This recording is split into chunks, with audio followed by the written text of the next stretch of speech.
I'm just a guy who loves Disney that has way too much time on his hands. If anybody from Disney is watching, please don't sue me. I'm here to rate, review, and describe all of your favorite things from the magical world of Disney. I'm File91e and welcome to my Disney News and Reviews. Hello everyone and welcome to this week's Disney News and Reviews. I'm File91e. Not too much going on with me this week, guys. I had a really bad case of the flu earlier in the week. Aside from that, nothing too much. A lot of people were saying that, oh man, that flu, you didn't have the flu, you were just sore over the Ravens' loss. And I was for about a week. I mean, I couldn't believe it. But whatever, we're moving on. New season next year. I now have my Sundays open again. Super Bowl's next week, so that should be pretty fun. Yeah, that's pretty much it. Just hanging out with friends and just trying to live life. Just live life. So anyway, yeah, let's get right to the news. This is pretty interesting. One of the latest Magic Kingdom guide maps shows the new Storybook Circus as part of the all-new Fantasyland. The map lists Dumbo the Flying Elephant, the Barnstormer, Fantasyland Station, and Casey Jr.'s Splash and Soak Station, all with a note of scheduled to open February of 2012. The map would certainly seem to confirm those attractions as the first phase of Fantasyland to open, so that's pretty awesome. Everybody's been waiting for this, for Fantasyland to be to open up, because everybody has seen the the construction that's been going on. They've been undergoing this huge, massive construction. If you are just now, finding out about this, they're going to be opening in different phases. So more on that as it becomes available. Awesome stuff. The official Disney Parks blog confirmed this past week that the new romance segment of The Magic, the Memories, and You will debut on February 1st and will run through to April. So it's going to run all the way through March. That's actually pretty cool. They're doing it. They're trying to step it up for Valentine's Day and whatnot. And as you can see, that they did some pretty cool. There's some pretty cool graphics and whatnot. Very neat. And some rehab and refurbishment news. The Rainforest Cafe at Downtown Disney Marketplace is undergoing a major refurbishment that will bring a new exterior and a new lounge area. The updated volcano will be part of the refurbishment, along with the addition of the new lounge area. The restaurant will remain open during the work, which is expected to be completed around October. So just keep that in mind. Here's a latest look of the Big Thunder Mountain Railroad refurbishment that began on January 9th of this year. As you can see from the photos, the work is extensive, with many areas of the mountain being worked on and a large amount of scaffolding already deployed. Big Thunder's last major refurbishment was in 2003. This current refurbishment is set to be completed for a reopening on May 28th. And finally, Basin at Downtown Disney's Marketplace is currently closed for a complete interior refurbishment. The store is expected to reopen again in mid-March. So, mid-March for Basin at Downtown Disney's Marketplace. So that's the news. Let's get right to the reviews. Alright guys, as you know, I've been reviewing some quick service restaurants this past few weeks. I just wanted to try to break it up and lengthen the amount of rides that I have to review, so I'm not reviewing two major rides in one time, like I used to. I just want to kind of spread it out and kind of go slow and take my time with this, because I'm not sure when I'm going to be down at Disney World the next time, or Disneyland or whatever. So I'm going to continue reviewing quick service restaurants every week, and this week, just like every week, I'm going to be reviewing Pizza Planet from Disney's Hollywood Studios in the backlot area. Pizza Planet, everybody knows it from Toy Story. It was one of the more iconic locations from that movie. So it all holds true that there should be a Pizza Planet at Disney World somewhere, and there is at Disney's Hollywood Studios. Now, it's not the exact same as you would see from the movie. It's right there by the Streets of America and the Muppet Vision 3D. And when I was walking past it, it just happened to be around lunchtime, and I wanted to go in and check it out because I'd never eaten there before. and it was actually pretty good. When you first go in, I came in from the Streets of America side, and when you first go in, I saw the arcade to my left. They do have an arcade, and right above the arcade is some top-level seating, and then to your right is the actual place where you order it, and it is quick service stuff. Now, what these guys have, as you can see, is they serve pizza. Obviously, at Pizza Planet, they have vegetable pizza, cheese pizza, and pepperoni pizza. Now, they're all single servings, so it's not like one giant pizza, that you're getting from Pizza Hut or whatever.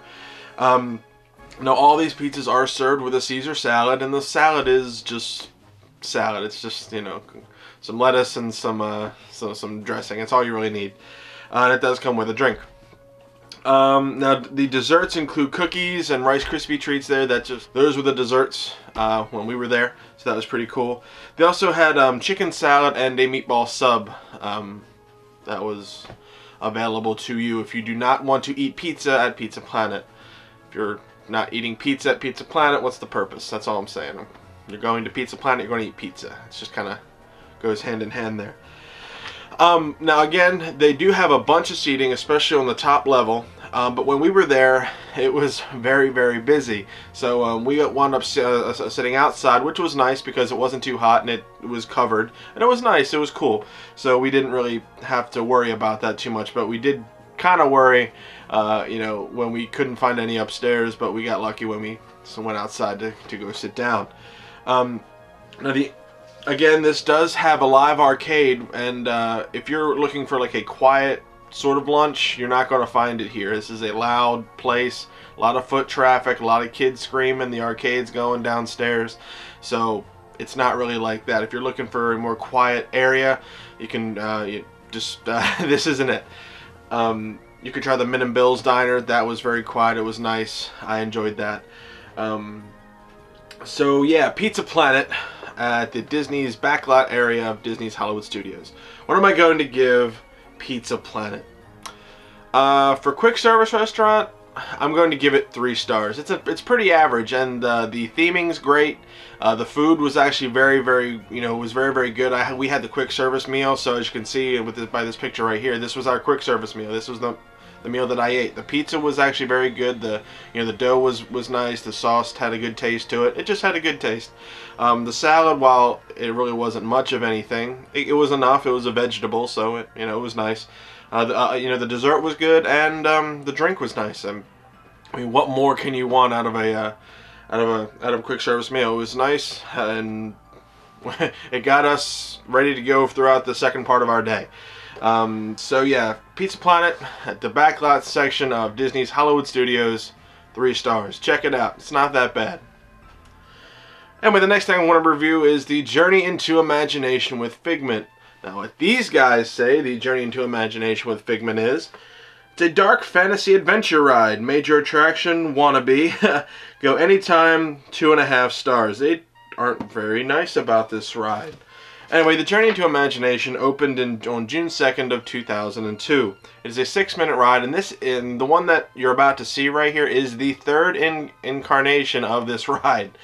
The ride originally opened with the Epcot opening, because Epcot, when it opened, had different sections and whatnot. They had the seas, the land, imagination, space, energy, and all that stuff. Now, when it opened, the ride was completely different. It was a lot longer, and there was a much better play area at the end of it. It actually used the entire pavilion, in the Imagination Pavilion. However, now most of the pavilion is just, storage, which is kind of bad. I did a video on the Imagination Pavilion a couple months ago, so here's a link somewhere around here, and check it out, and you actually get a good idea of what the Imagination Pavilion used to be, and my opinions and all that stuff on it. So Epcot actually has a pretty rich history, which is very nice to delve into. It's one of my favorite things. So anyway, so check that out if you feel so inclined. Now, I'm not going to get into every version of this ride in depth. I'm just going to give you a brief synopsis. The first version of this ride had Dreamfinder and Figment, the little purple dinosaur that everybody sees. and it basically took you through they were going to show you what your imagination can do and all the possibilities that that can come from your imagination. It was a pretty interesting ride. They had that guy, the big Dreamfinder guy, the big beard, and he introduced you to Figment. It was very nice. It was pretty cool. Now the big thing was afterwards there was this giant awesome play interactivity area where you could do some pretty awesome things. And in my other video I actually said that it would be cool if Disney could update that and really show what you could do, because the version now really isn't as good as the other one, but whatever. Anyway, in 1998 there was a refurbishment of that ride, and they took out the Dreamfinder, and they actually took out Figment too, and that kind of angered a lot of people. In 1998 they wanted to kind of synchronize the Imagination ride with the Honey, I Shrunk the Audience attraction. So they switched the Imagination Pavilion into the Imagination Institute with Dr. Nigel Channing. He's a pretty interesting character, played by Eric Idle. You see him in Honey, I Shrunk the Audience as well, but he plays a bigger part here, and now he's your narrator and all that stuff. He's basically showing you what the Imagination Pavilion is all about, and they cut the ride drastically. They really, they almost cut it in half, which was which really didn't appeal to everybody. And the only instance where they even mentioned Figment, he made a cameo right at the end where he was kind of causing trouble, and they shoot him off. Then in 2002 they refurbed again, and they brought back Figment because everybody was clamoring for Figment, but they kept the same sort of ride. The track really didn't change. They just added Figment in different places. But in the end, Figment ultimately wins out in convincing the Dr. Nigel Channing to unleash his imagination and to promote to promote all of us to unleash our imaginations. And then you're moved on to ImageWorks right at the right at the end. It was again, it's really scaled down. It's more of a gift shop than anything else. They have a couple things where you could play around with sight and sound and all that stuff, but it's not nearly as cool as it once was. So yeah, anyway, so basically I have some ride footage here. I want to show this to you. It's not the entire ride because I don't want to give everything away, but you pretty much get a good sense of how the queue is, the first part of the ride, and the the last part of the ride. I skipped a bunch of stuff in the middle. So yeah, hope you enjoy this journey into your imagination with Figment.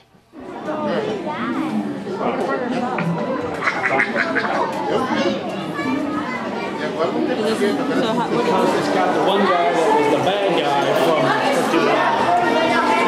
my bad guy is the guy that was fucking good, and the oh my god, it's a thing from Weibo! Why is it thing from Why isn't it? Yes.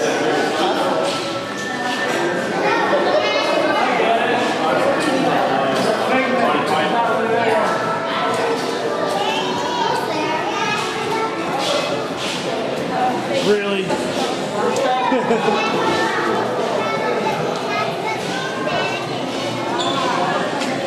I'm the gatekeeper. I'm the gatekeeper. Flubber storage.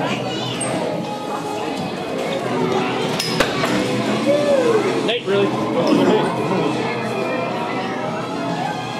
Dean Higgins, attention, Dean Higgins. Your class is now ready for you in the Sight Lab Lecture Hall. Please see your way to the Sight Lab. One of our sensory labs. Please remain seated with your hands, arms, feet and legs inside your tour tram. Keep a watchful eye on your children and, please don't let your imaginations run wild. Bienvenidos. Para su seguridad durante... Welcome to our special drive-through open house. I'm Dr. Nigel Channing, Chairman of the Imagination Institute. Hello, on your tour you'll see how high fences can help capture your imagination. Oh, can I go too? Absolutely not. This is one of our discoveries, the Figment of Imagination. Yeah, I know all about the senses. There's sight, sound, smell, touch,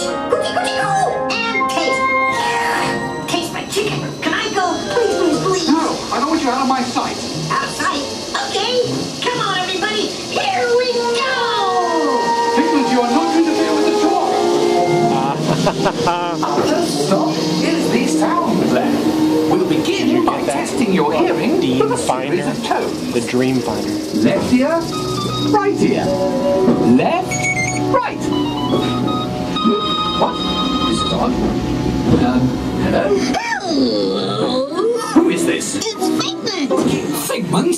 I thought I told you not to interfere. But you've got it wrong, Doc. It's not about listening with your ears. It's about listening with your imagination. Now I've completely lost my train of thought. No, you haven't. It's over here. All aboard. Woo-hoo! Next stop. One spark of light can light your fancy. Your mind sees more than what your eyes see. Your sense of sight can make your fancy fly. Then what you I say imagination must be captured and controlled. Nuh-uh. Imagination works best when it's set free. Just turn your imagination loose and anything can happen. Figment? Figment? Oh, it's gone. Our research shows that smells often trigger the imagination, especially when pleasant, familiar smells come into play. It's coming to play. I love to. Figment, this is not a good time. It's always a good time to use your imagination. So let the good times roll. Woohoo! You win one cent. Don't! Oh, yeah, that really stinks. Of course, Doc. The nose knows. One awful whiff can send you reeling. One lovely sniff can be appealing. Your mind defines what enters through your nose. That's how you tell a skunk is not a rose. You know, I'm sorry, but after that big stink in the smell lab, I hesitate to send you into the touch and taste labs. Perhaps I should end my open house right here. Great idea. We'll go to my open house instead. It's much more fun. Right this way, everybody. Figment, what's going on? You're turning this entire open house upside down. Upside down? Now you're talking. That's the best idea you've had all day. With just a spark of inspiration, I made my house an innovation. Imagination really found me round. Makes them tied up and upside down.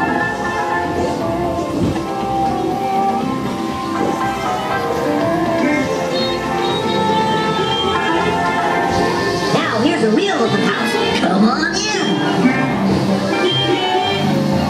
So what do you think? Is it me?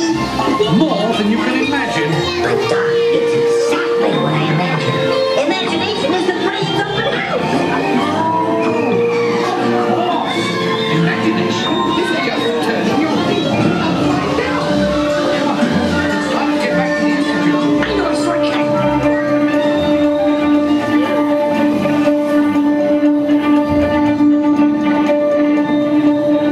Well, if you can't beat them, join them.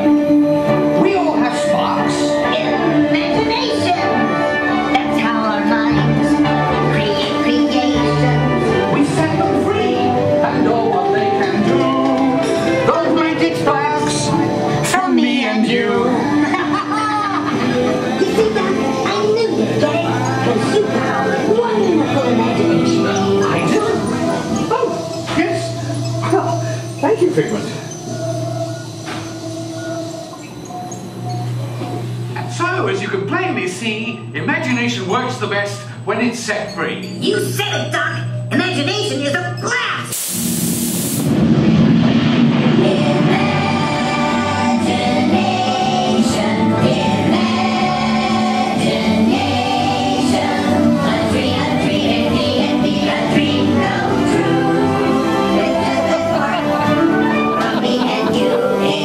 One little spark of inspiration is at the heart of all creation.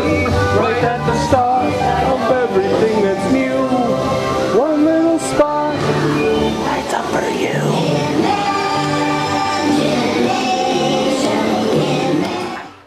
hope you guys enjoyed that. That was actually the first time I'd been on that in a long time, and you know, it was interesting. I mean, it's fun because of you know, the One Little Spark song. They brought that back.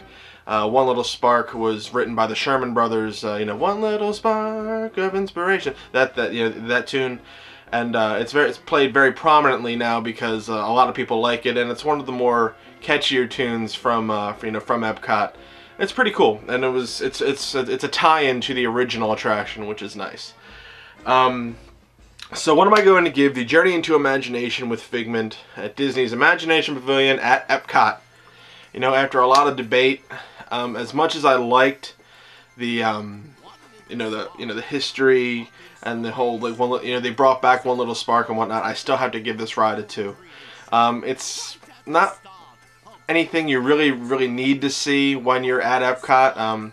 There really isn't much to see. I mean, if a lot of people that go to this place are people that really have nothing else to do while they're at Epcot, and they just want to kill some time, or kids who are just like, ooh, look at the, you know, the purple dinosaur, or Disney historians, you know, kind of like me, who just like to go and be like, oh, that's awesome, I remember when this was better, but it's not anymore. Yeah, I mean, it's an okay attraction. It's only 6 minutes long. There really isn't much to see. A couple of in-jokes are very nice. I mean, there's so much that could be done with the Imagination Pavilion that it's just horrible. I mean, nobody wants to fund it because I guess nobody wants to use their imagination to try to come up with something good. Disney? But it's still an interesting attraction. It's interesting enough that, again, if you do have some extra time, go ahead and enjoy it. But just, it doesn't matter. It's right off the beaten path. It's in the back right over there. You're going to wind up going to see Captain EO, and you'll forget that is even a part of the Imagination Pavilion, which is a sad commentary in and of itself. But go if you have the extra time, but you really don't have to make it a part of your itinerary. It's fun, but it's not that fun. So there you go. Journey into Imagination with Figment. Sorry guys, 2 stars. Well, I hope you guys enjoyed this week's Disney news and reviews. Again, I want you to make your own decisions on things. Just because I don't like a ride doesn't mean that's gospel. It doesn't mean that you won't like it. So go and enjoy it. I'm just giving you tips, you know, according to what I experienced. You know, I mean, Epcot was a pretty long day, and just, you know, that was a good rest ride. And I wanted to see it just because I enjoy the Figment character, and I'm really happy that they brought it back. So, you know, see it, but if you can't, don't worry about it. Really, don't worry about it. So if anybody from Disney is watching, please don't sue me. I just want people to go down and have a good time. I'm just trying to give them a little bit of advice that, you know, they might not get from other people. And plus, I just like doing this. It's fun. Really. It is. Oh, but another thing. Go to allears.net, touringplans.com, wdwmagic.com for our latest and greatest Disney news. WaltDisneyWorld.com is good too. That's where I get a lot of my stuff. Awesome things. So yeah, Pro Bowl was today. Didn't watch it. Nobody watches the Pro Bowl. Super Bowl next week. Awesome. Last bit of football until next season. But who knows? Who knows what's going to happen? Good luck to the people in the Super Bowl. Go Giants! Yeah. So I want to go back to watching the X Games, and I will see you all next week for another Disney news and reviews. Bye, guys.